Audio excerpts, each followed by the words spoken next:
안녕하세요. 단밤 주식클래스의 진한케입니다. 오늘은 인보사 관련 형사재판이 길어지는 이유, 검찰은 이 문제를 이해하고 수사했을까? 2023년 11월 23일입니다. 사실은 24일입니다. 12시가 넘어갔고요. 미국 시장도 시작은 하는 상황이고 그렇네요. 이제 최근에 이제 화우에서 그 박지우 변호사님 뉴스가 하나 떠가지고 근데 그 뉴스 좀 보다가 근데 뉴스를 이제 오랜만에 이제 한번 봤습니다. 인보사 관련돼서 뉴스를 하나 봤는데 매일경제에서 요즘 최근에 이슈되고 있는 이제 파두죠, 파두. 파두라는 종목이 신규 상장을 했는데 이번 분기 실적인가요? 3분기 실적이 매출액이 15억인가가 나왔어요. 그래가지고 막 주식이 급락하고 그러면서 이제 문제가 났는데 이제 그거 관련된 기사를 김소연 기사님께서 매일경제에서 쓰셨던데 여기에 이제 우리 거를 이제 하나 갖다 붙여가지고 이 시점에 2019년화 한때를 뜨겁게 달궜던 코롱티슈진 인보사 사태가 떠오릅니다. 인보사 사태가 일파만파 확산되면서 코롱티슈진 상장 부실 검증 논란이 일었죠. 코롱티슈진은 상장되기 이전인 2017년 2월 인보사에 들어가는 핵심 성분이 종양을 유발할 수 있는 세포임을 확인한 상태였습니다. 그러나 증권신고서에는 이런 내용이 전혀 실리지 않았죠. 공교롭게도 코롱티슈진 상장증권사 역시 NH투자증권과 한국투자증권이었습니다. 이게 매일경제랑 NH투자증권이랑 한국투자증권이랑 뭐가 문제가 있는 건지는 잘은 모르겠는데 이 문제를 이제 걸고 들어갔어요. 저도 실제로 2019년도에 일이 터지고 나서 여러분들이 믿으실런가 모르겠는데 주주님들 그때 당시 5분이었던 것 같아요. 이때 주주 지분이 한 4.13% 정도 됐던 것 같습니다. 이 4.13%를 가지고 있는 주주 4분하고 그 다음에 이제 그 당시에 제가 이제 유튜브를 하고 있었기 때문에 그 다음에 저까지 해서 총 5명이었던 것 같아요. 지금 기억으로는 5명이 회사에 찾아가서 이야기를 했던 게 기억이 납니다. 두 번째 회의였어요. 총 3번의 회의를 했었고요. 이 문제를 빨리 좀 잘 처리 좀 하자. 어떻게 대응을 해야 된다. 막 이런 얘기를 나눴던 걸로 기억이 되는데 아마 회사 측에서 이런 자리를 안 만들었으면은 아마 5% 만들어가지고 뭔가 좀 실력 행사라고 해야 될까요? 그런 거를 할 수 있을 정도로 상당히 긴박했던 시절이 있었습니다.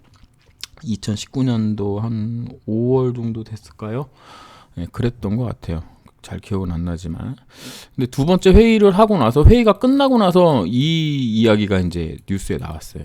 이 이야기가 뉴스에 나왔고 여기에 발원지는 미쓰비시와 이때 당시에 이제 에로 관련된 에로 취소권 관련돼서 이제 이야기가 그 중재 심판에서 그 재판 중이었는데 미쓰비시가 이제 이 이야기를 이제 꺼내 든 거죠. 왜냐면 그 당시에 코롱 티슈진하고 코롱 생명과학에서 가지고 있던 각종 FDA에 제출했던 각종 서류, 그 다음에 이제 전문기관에서 받았던 검사 결과 이런 것들을 웹하드에 이렇게 있었다 그러면 여기에 있는 대부분의 것들을 미쓰비시에 넘겨줬어요. 그 당시에 론자로부터 그 CMO 관련된 서류를 받은 게 있는데 이때 이제 인보사를 생산할 수 있느냐 없느냐 요 문제를 론자에서 이제 보고서 형태로 써낸 거에 그 STR 검사 결과가 2017년도에 있었습니다. 그래서 실질적으로 제가 재판에서 들은 바로는 몇 번 들으셔서 알겠지만 티슈진에 있던 칼씨와 테든가 토든가 하는 사람이랑 또 이름은 모르지만 칼씨 테드 그다음에 샘이라고 할게요. 이렇게 세 사람이 알고 이제 여러 가지 이제 일들이 내부적으로 있었는데 이거 관련돼서 이제 뉴스가 나오고 나서 이제 많이 좌절했던 기억이 있습니다. 그 당시에 이제 막 회사에서 회의 끝나고 주주들끼리 모여가지고 커피숍에 앉아 있었는데 이게 이제 8시 뉴스인가 SBS에서 나오면서 또 KBS인가 나왔나? 예, 그러면서 이제 또 한 방 두들겨 맞고 회사에서 막 직원 호출해가지고 무슨 내용인지 막 확인하고 막 그랬던 게 기억이 나요. 근데 되게 웃긴 건 이 문제로, 이 문제로 지금 재판에서 문제가 되고 있는 건 공소장에 있는지 없는지는 제가 공소장을 직접 보지는 못했기 때문에 뭐라고 정확하게 얘기 드릴 수는 없지만 재판이 총 4개입니다. 총 4개인데 그 중에 첫 번째가 웅렬이형 거, 웅렬이형 거고 그 다음에 두 번째가 이제 그 김수정 박사님 거, 그 다음에 약사법 관련된 보조금인가 뭐 약사법 위반한 거랑 그 다음에 취소권 요렇게 이제 4가지 지금 재판이 진행 중이거든요. 근데 여기서 이제 김수정 박사님 건에서는 일체 얘기가 없어요. 이웅렬 형 거 관련돼서는 이 이야기를 알고도 웅렬이가 묵살하라고 했다라고 이제 이야기를 하면서 뭐 증인신문 과정에서 이야기 나온 건 있었는데 이게 실제로 공소장에 들어가 있는지는 제가 확인을 못해서 뭐라고 말씀드리긴 어렵습니다. 약사법에서도 그런 얘기 없고 취소권에서도 그런 얘기가 없어요. 그러니까 무슨 얘기냐면은 2017년도 2월에 론자로부터 관련 서류, STR 검사 결과 관련 서류를 받았지만 이거 실제로 확인해서 문제를 삼았던 건 티슈진의 테드, 토드, 칼씨 얘네 3명이었고 얘네 의견을 받아서 노문종 사장님이 윤 땡땡 연구원이라고 해야 될까요? 이분한테 PCR 검사를 해서 개그랑 폴이 나오냐 요거 검사를 해서 실제로 개그랑 폴이 안 나와서 이 STR 검사 결과를 노문종과 테드, 칼씨 뭐 이렇게 뭐 이범섭이 알았는지는 이범섭 사장님도 이 당시 이제 두 분이 같이 사장님이었으니까 이분이 알았는지는 모르지만 어쨌든 요렇게만 알고 다 지나갔던 거예요. 다 지나갔고 실적으로 코롱생명과학은 인지하고 있었던 사람이 거의 없었던 것 같습니다. 뭐 물론 이제 뭐 칼씨가 이제 한국에 티슈진 상장권으로 들어왔을 때 뭐 이우석 사장님한테 뭐 이야기를 했다 뭐 이런 얘기는 뭐 칼씨가 뭐 이메일인가 뭐 이런 걸로 검찰 측에 낸 걸로 나와 있는데 실제로 그랬는지 안 그랬는지는 뭐 제가 이제 확인한 바는 없습니다. 그러니까 내용은 그렇게 이제 진행이 됐던 것 같아요. 그래서 이 2017년도 2월에 STR 검사 결과를 가지고 문제 삼은 적이 없고 실제로 NH투자증권이나 한국투자증권도 이야기에 대해서 하나도 아는 바가 없었고 실제로 코롱생명과학도 잘 몰랐던 그런 상황입니다.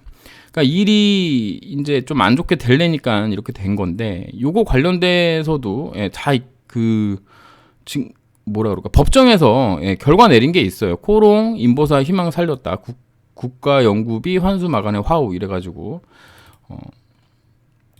뉴스 나온 게 있는데 이게 언제 나온 거냐면 2022년 7월 정도에 나온 걸 거예요. 그래서 이제 뭐 대국민 사기극이라고 이제 이야기를 하는 거죠. 이 세포는 종양을 유발할 수 있는 신장세포로 알려져 있다. 식약처는 조사 후 코롱에 제출한 이액이 1액의 비교 분석, 이액의 혼액이 잘못됐던 게 설명이고 박힌 사실을 알고 보도이었다. 검찰과 식약처 판단의 핵심은 주성분 자체의 병명, 바꿔치기, 암세포 등 안전성에 결여된 상품을 제조, 판매했다. 뭐 구속영장을 했다. 뭐 대국민 사기극으로 이제 뭐 했다 이런 얘기인데 이건 이제 약사법 관련된 얘기입니다. 이거는 대법원까지 가서도 이긴 거죠. 보면은 이게 되게 웃긴 게 여기 이렇게 나와 있어요.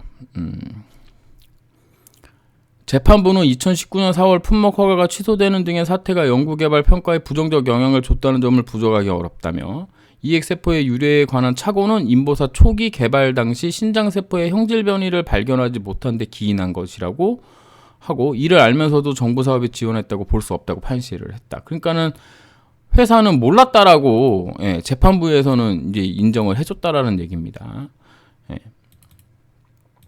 그리고 이거 이제 최근에 나왔던 2심이에요. 2심인데 여기 보시면 2심 이제 중점사항 보면 뭐 인보사 이에게 세포 종양 원성 시험 결과에 대한 허위 사실 보고, 허위 사실 보고로 시약처 시약동물의 오인부지 착각을 유발했고, 시약처의 정확한 자료를 심사하도록 누드마우스 실험 결과를 삭제했고, 뭐 이런 내용만 있고, 실질적으로 2017년도에 코생이 그 사실을 알았다. 그래서 문제를 일으켰다. 이런 얘기는 아예 그냥 그 판단 거기에도 없는 거예요. 제가 이제 가장 궁금했던 부분이 이 부분이었는데, 2017년도에 론자로부터 분명히 보고서 형태로 서류를 받았고, 그 서류 받은 게 코오롱 생명과 코오롱 티슈진이 같이 공유하는 웹하드에 있었고, 이거를 전 사원들이 다 볼 수 있겠군이 했는데, 그러면 이거를 왜 몰랐을까? 왜 몰랐는가? 그리고 이거를 뭐 이렇게 소위 얘기하는 엄폐, 은폐, 뭐 이런 거를 했다라고 검찰에서 주장할 만한데 왜 하지 않을까라고 생각을 해보면 여기에 대한 증거가 한 개도 없는 거예요. 그러니까 소위 말하는 뭐 TF를 만들어가지고 뭐 이게 연골세포인 줄 알았는데 293 세포래 론자에서 이야기를 했어. 그래서 뭐 이걸 어떻게 대응할 건지 이런 거에 관련된 회의 내용이라든가 이런 것들이 하나도 없다라는 거죠. 한마디로 논의된 내용이 없다라는 거죠. 이게 검찰에서 포렌식 검사로 아예 그냥 이 하드를 그냥 뚝 떼가지고 가서 얘네가 본 거기 때문에 거기서 증거를 찾지 못했다라는 거거든요. 그러면 이 웅렬이형 거는 왜 지금 문제가 되냐면 칼신과 테든가 누군가가 뭐죠? 이범섭한테 얘기했고, 이범섭하고 이우석하고 뭐 이웅렬 사장님하고 뭐 이게 뭐 밥을 먹을 때 뭐 이야기를 했고, 그게 여기에 웅렬이 형한테 보고가 됐다. 뭐 이런 형식으로 지금 자본시장법 위반 관련된 거기서는 내용이 이제 뭐 논의가 있었는데, 다른 건에서 한 번도 제가 들어본 적이 없거든요. 그러니까는 결국에는 이 사건은 뭐 어떻게 된 건지는 잘 모르겠지만, 처음에 인보사를 개발을 하고 2017년도에 STR 검사를 받았고, 그 결과 293 세포인 게 나오기는 했지만 실질적으로 아무도 신경을 안 썼다는 거죠. 왜냐면 PCR 검사에서 개그랑 폴이 안 나오니까 이게 293 세포라고 인정할 수 없는 거였죠.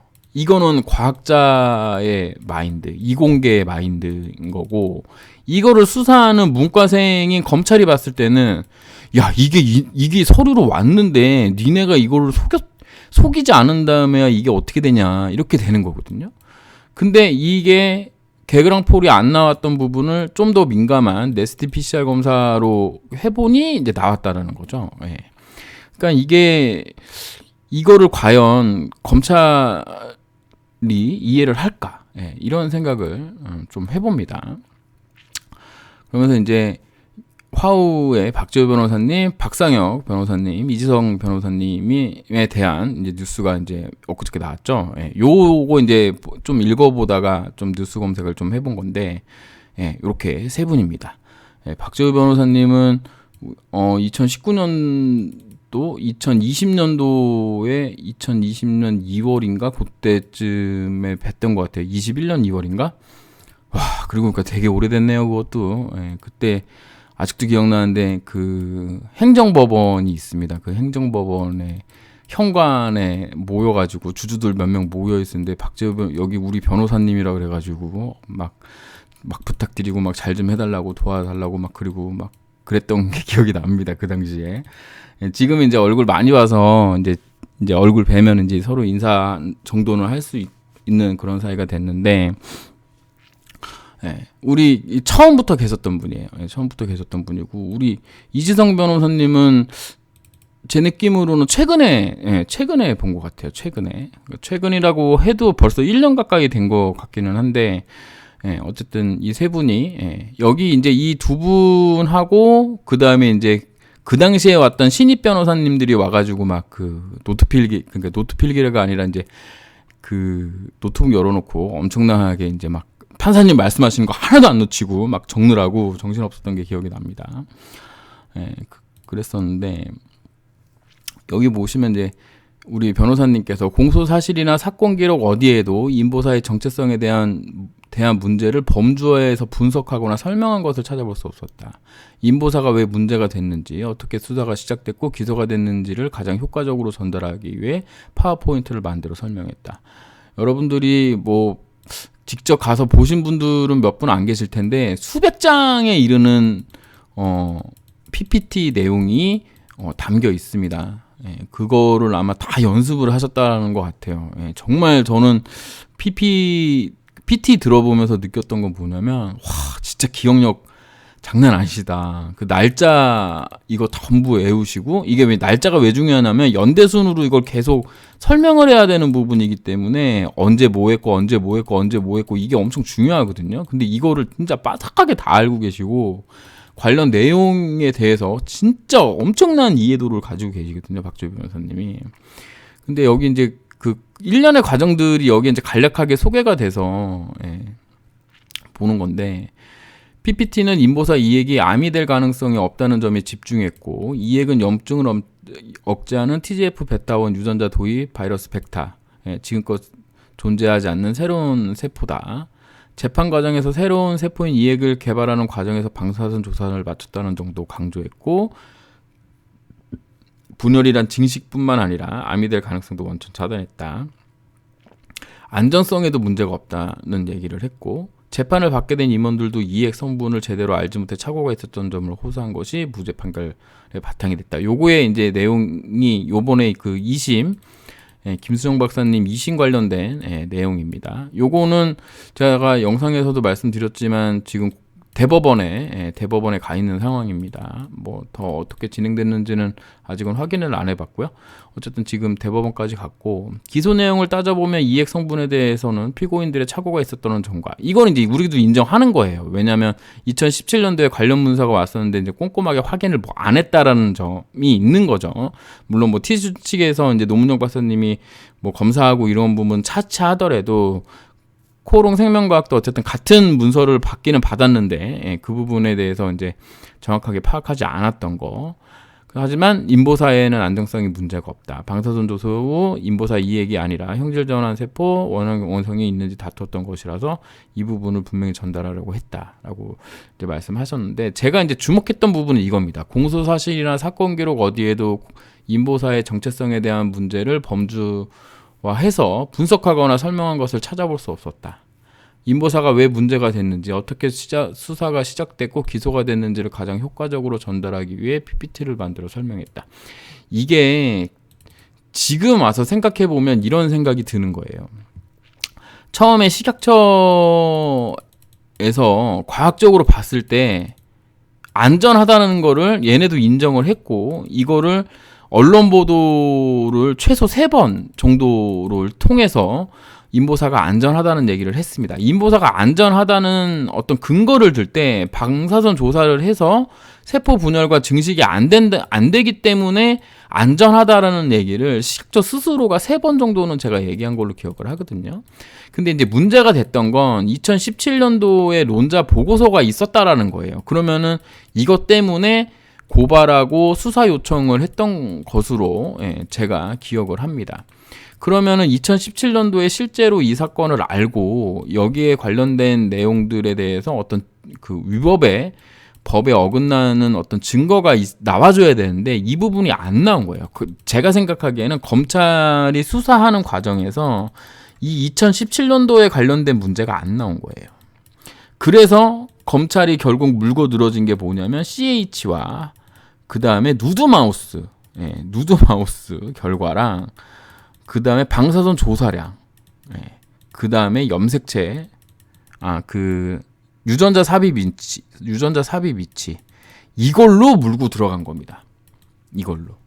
그러니까 가장 제가 보는 이 인보사 사건의 가장 중대한 문제는 2017년도 논자로부터 나온 이 보고서의 내용을 알고 있었냐 없었냐, 이 문제가 가장 큰 거라고 생각을 했는데 실질적으로는 알아낸 게 하나도 없었다는 거예요.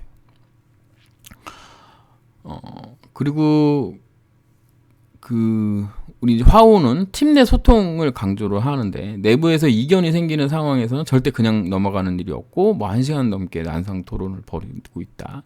전문적인 분야인데다가 임보사 사태가 발생했을 때부터 항소심 선고까지 무려 4년 6개월이 걸렸다. 보통 경력 10년 차 미만인 어쏘 변호사가 하는 문서 초안 작업까지 파트너 변호사들이 직접 챙기면서 사안을 정확하게 파악하면서 팀 내에서도 이해도를 높인 게 필승 전략이 된 것 같다.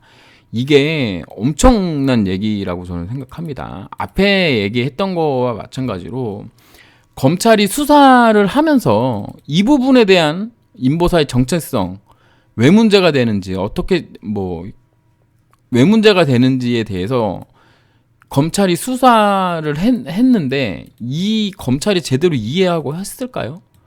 예, 변호사님들도 이렇게 이 문서 초안이라는 게 이게 우리가 생각하는 그런 초안이 아니에요. 무슨 그 대학교에서 레포트 내는 그 정도 수준이 아니라 거의 논문도 아니고 그냥 책 몇 권짜리를 내는 겁니다. 이게 PPT가.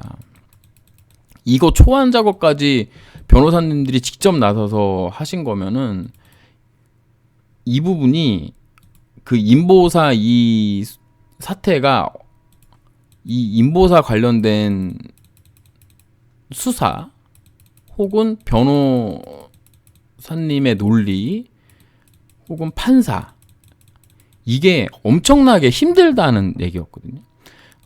제가 여기저기서 이제 뜨내기로 들었던 얘기들 몇 가지를 풀어드리면 검찰이 처음에 수사를 했는데 뭔 얘기인지 하나도 모르겠는 거야. 이 인보사가 뭔지. 그래가지고 소위 말하는 김수정 박사님, 그 다음에 조정종 이사님 이분들을 잡고 인보사를 이해하기 위해서 엄청나게 노력한 것으로 알고 있습니다. 처음에 이제 수사 협조하는 차원에서 엄청나게 자세하게 인보사에 대해서 설명을 하고 설명을 해주고 했던 것으로 기억이 나는데 검찰이 결국엔 뒤통수 쳤죠. 구속하겠다고 하면서 난리가 난 거예요. 그렇게 열심히 그 인보사 교육을 해줬는데 이제 와서 증거 인멸이나 어떤 도주의 우려가 없는 사람들을 구속해갖고 하겠다니까 깜짝 놀란 거죠. 그리고 그 화우인지 어딘지 잘 모르지만 이 사건을 어쨌든 변호사를 써야 되잖아요. 근데 맞지를 않으려고 했다는 얘기가 있었습니다. 무슨 얘기냐면은 무조건 안 돼. 이건 이길 수가 없다고. 무조건 안 된다고. 그래서 회사에서 처음 했던 게 뭐냐면 변호사님을 이해시키는 거였다고 하더라고요. 변호사님을 이해시켜야 된다. 무슨 얘기냐면 검찰에게 인보사를 이해시키는 거와 마찬가지로 변호사님을 이해를 시켜야지 나중에 변호사님이 판사님을 이해시키는 이런 구조가 돼버린 거예요. 재판이. 그래서 웅렬이 형 그 재판이 길어지는 이유는 이게 재판이 4년이 뭐야? 이거 1심만 지금 한 4년간 지금 하고 있는데 재판관들이 들어볼 땐 되게 큰 문제기는 한데 이 인보사 관련돼서 이해하기가 너무 힘든 거예요. 사건의 내용이나 이런 거. 그리고 관련된 증언도 엄청 할 게 많고. 그러니까는 이제 시간을 이제 쭉쭉 보낸 거죠, 그동안. 그럼 검찰의 태도는 어땠냐? 저도 이번에 처음 알았는데, 이런 어떤 사고가 터진 인보사 사태에 관련된 수사를 한 검사들이 있습니다. 수사를 한 검사들은 다 승진했거나 해외 연수 갔거나 아니면 지방에 뭐라 그러죠? 이제 승진해가지고 이제 무슨 장 같은 거 하나씩 맡으러 다 간 거예요. 그래가지고 이 수사 검사들 중에서 이제 가장 막내라고 후배 검사님이 이거 맡고 있다가 이분이 딴 데로 발령이 되면서 다른 검사님이 오셨다가 이분이 퇴직하면서 그 다음은 검사님들이 오신 상황이에요. 지금 여기가 결국에는 김수정 박사님 거랑 웅렬이 형 거. 그러면 이 2019년도에 거의 모든 이슈를 잡아먹었던 이 인보사 사건을 대하는 검찰 측의 행태를 보면 어떻게든 웅렬이형 구속하고 우석이형 구속하려는데 혈안이 되어 있었지, 이 문제를 정확히 알고 뭔가를 했다라고 보기에는 조금 애매하다는 거예요. 왜냐하면 지금 그래도 한국 50대 기업을 이끌고 있는 그룹 총수에 관련된 자본시장법 위반, 코오롱 티슈진 상장에 대한 어떤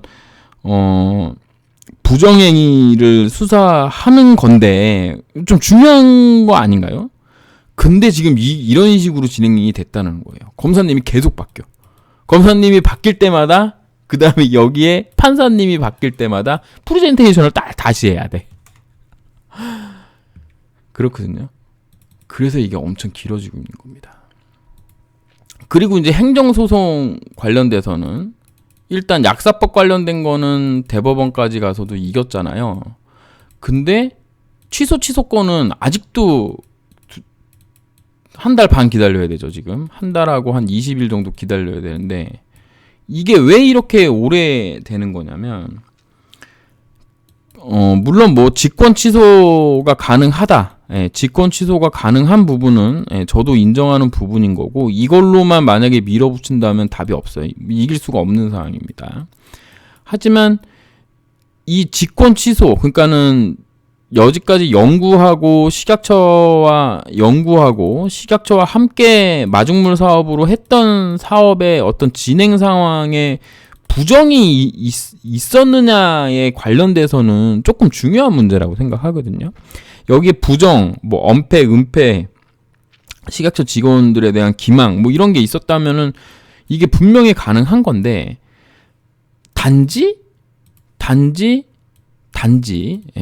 안전하고 유효한데 세포명을, 그러니까 식별 오류했다. 식별 오류했다는 것만으로 직권 취소를 한다? 이렇게 생각하면 또 완전 다른 문제거든요. 안전하고 유효한데 단지 식별 오류 한 것 때문에 직권 취소로 약을 없앤다? 이렇게 생각하면 또 직권 취소가 또 약간 애매한 거예요. 왜냐면 과정상의 문제가 없었기 때문에. 그래서 형사재판 결과가 저는 좀 중요하다고 보고 있습니다. 그게 이제 2심 고등법원에서 이제 나온 거고, 그러니까 이게 얼마나 어려운 일일까요? 회사 측에서 보면은 변호사님을 일단은 이해를 시켜서 사건을 맡을 건지 안 맡을 건지 그런 거 이제 좀 따져봐야 되는 거고, 그럼 변호사님이 완벽하게 이해를 하고 이거를 재판장님한테 또 이해를 시켜야 되는 거예요. 재판장님들이. 물론 재판장님들이 제가 보니까 이분들이 정말 똑똑하신 분입니다. 소위 이제 서울대, 고대, 뭐 연대, 뭐 이런 데 뭐 법학과 나오신 분들 중에서도 또 시험 봐가지고 이제 되신 분들이잖아요. 지금 뭐 로스쿨이니 뭐 이런 게 있어서 어떻게 이제 뭐 검사가 되고 재판장님이 되는지 제가 정확하게 모르지만, 어쨌든 저보다 이제 나이 많으신 분들이니까 분명히 그 사법고시라는 걸 보고 들어가신 분들이라 정말 많이 알고 계시거든요. 이분들을 이해시키는 게 그냥 일반인들 이해시키는 것보다 훨씬 빠르겠죠. 하지만 이분들을 어쨌든 이해를 시키려면 그걸 하나하나 또 다 설명을 해드려야 되거든요. 1톤 트럭으로 1톤 트럭 3대가 들어가는, 뭐 제가 지난번 옛날 영상에 보면은 뭐 3만 몇 쪽 편에 몇 쪽 뭐 이렇게 이제 있다고 했잖아요. 그 몇만 장 되는 거를 다 읽어보시진 않을 거 아니야, 재판장님들이. 그 문구 하나하나를 다 우리가 무슨 교과서나 뭐 이런 시험 공부하듯이 그렇게 다 읽어보진 않을 거 아니에요. 그러니까 이분들한테 최대한 많이 이해시키는 게 엄청 중요하거든요. 그리고 그런 면에서 1심 취소권 때보다 이번 고등법원 취소권은 그래도 생각보다 증인도 많이 신청해서 많이 들어보시고 하셨던 걸로 제가 알고 있거든요. 그런 거 보면은 정말 이 재판이 어려운 재판이다. 재판장님들, 검사가 제대로 알고 이 문제의 최대 쟁점은 2017년도에 론자에서 보고서 나온 거에 대한 결과를 회사에서 인지해서 조직적으로 은폐, 엄폐 이런 거 했냐. 이게 가장 중요한 문제인데 이 문제는 검찰에서 별 얘기를 안 하고 단지 뭐 크리니컬 홀드가 어찌 됐느니 누드 마우스를 어떻게 했느니 유전자 삽입 위치가 어떻게 했느니 이런 거를 가지고 문제 삼는 건 제가 봤을 때 검찰 수사가 이게 뭐 제대로 한 건가? 이런 생각이 좀 듭니다. 물론 이분들이 인보사에 관련돼서 전부 알고 있는 사람들이냐? 아닌 거예요. 아까도 말씀드렸지만 검사님들 많이 바뀌었다고 얘기했잖아요. 그러니까 수사검사가 따로 있고 공판검사가 또 따로 있는 것 같던데 이게 완전 또 이게 완전 얘기가 다른 거지. 그럼 이게 수사검사가 공판검사를 이해시켜야 되는 거잖아. 이 인보사에 관련돼서. 이분들이 아시겠냐고. 근데 이것도 처음에 맡고 있던 데에서 두 번째로 맡았던 분 다 없어지고 새로운 분이 맡아가지고 지금 하고 있거든요. 물론 이제 이윤열 형 건은 수사검사 중에 한 분이 오셔가지고 하는 걸로 제가 알고 있는데 이분은 이제 완전 선배 검사님이겠죠. 그래서 지난번에 보니까 이제 후배 검사님만 오시고 그러시더라고. 그러니까 이게 이렇게 해서 검찰이 제대로 수사를 하고 그리고 공판까지 잘 진행을 해가지고 죄가 있는지를 따져 묻고 그 죄에 대한 판결을 받아내려고 하는 건지 그냥 뭐 2019년도에 대박으로 터졌던 사회적 이슈가 터졌던 사건이니까 그 당시에 뭐 우석이 형이니 웅렬이 형이니 뭐 웅렬이 형 같은 경우는 구속하는 거 3번인가 기각났죠. 김수영 박사님도 2번인가 3번인가 기각나고. 그러니까 이런 것만 해놓고 수사검사들은 다 없어지고 결국에는 이제 공판검사 나와 있는데 이 공판검사가 이 내용을 전부 알고 제대로 재판을 진행했는지 이런 것도 조금은 의구심이 남습니다. 하지만 우리 변호사님들 정말 여러분들이 한 번이라도 PT를 보셨다면 감탄을 금치 못할 겁니다. 진짜 저도 그 재판 따라다니면서 진짜 많이 알게 됐거든요. 그러니까 회사 구석구석한 내용들, 회사에서 어떤 짓을 했고, 회사가 뭐를 어떻게 했고, 실험 결과가 어떻고 이런 거를 제가 뭐 지금 다 외우고 그러지는 않지만 그래도 진짜 많이 봤거든요. 소위 이제 일반 투자자들은 절대 볼 수 없는 내용들. 물론 제가 오픈한 것도 있고 오픈 안 한 것도 있고 하고 뭐 그렇기는 하지만 근데 우리 변호사님들은 확실하게 알고 있고 그 부분을 재판장님한테 많이 이해시킬 수 있도록 엄청난 노력을 하셨다. 뭐 결과가 어떻게 나올지는 잘 모르겠고 결국에는 뭐 가장 이제 중요한 거는 미국 임상이 성공하는 거기 때문에 뭐 그렇게 뭐 지금에 와서는 어차피 이제 선고 판결이 얼마 안 남았잖아요. 취소건이. 지금에 와서는 이제 그렇게 뭐 예전에 PT 했던 그게 중요하진 않지만 그래도 고생하셨던 우리 박재호 변호사님에게 또 심심한 감사한 말씀을 좀 드립니다. 그래서 오늘 뭐 왜 이렇게 길어지냐에 재판이 왜 이렇게 길어지냐에 대해서 말씀드렸지만 제 영상 맨날 보시는 분들도 잘 이해 못하시는 내용들일 거예요. 물론 저도 100% 이해한다고 할 수 없고 그런 내용을 지금 아무것도 모르는 이해관계 하나도 없이 아무것도 모르는 재판장님들이 지금 이거를 선고를 판결문을 쓰고자 한다. 그러니 당연히 오래 걸리는 게 맞는 거다. 그런 정도로 이해를 하시면 되겠습니다. 당연히 검찰도 제대로 모를 거다. 이렇게 생각합니다. 어쨌든 뭐 두서없이 이제 말씀을 드렸는데 재판이 어렵고 힘든 이유는 이 사건이 결국에는 과학적으로 풀어줘야 되는 문제를 여론과 그 다음에 식약처의 어떤 오판, 식약처의 어떤 과학적 기본적인 논리가 없는 상황으로 이게 이제 이끌어지다 보니까 이렇게 된 거다. 예, 그런 말씀 드리면서 영상 마치도록 하겠습니다. 감사합니다. 찌남 K였습니다.